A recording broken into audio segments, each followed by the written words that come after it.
ଦେଖନ୍ତୁ ଆଜି ସାରା ନିଆଳି ନିର୍ବାଚନ ମଣ୍ଡଳୀରେ ଗୋଟେ ଖୁସିର ଲହରୀ ଭରି ଯାଇଛି।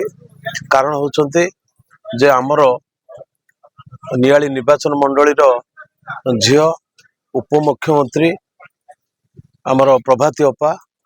ତେଣୁ ସମସ୍ତେ ଆଜି ଖୁସି ଅଛନ୍ତି ଯେ 4 ତାରିଖ ଦିନ ନିଆଳିକୁ ଆସୁଛନ୍ତି।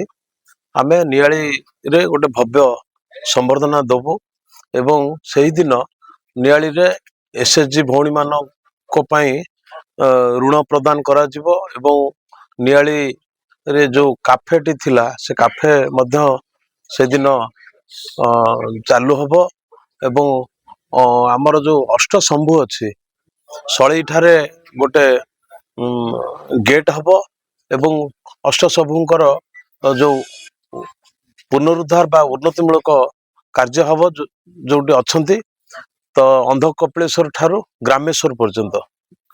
ତ ସେଇ ପରିପ୍ରେକ୍ଷୀରେ ସେଟା ସରକାର 18 କୋଟି ଟଙ୍କାର ଖର୍ଚ୍ଚ କରାଯିବ, ବ୍ୟୟ ଅଟକଳ ରଖା ହେଇଛି।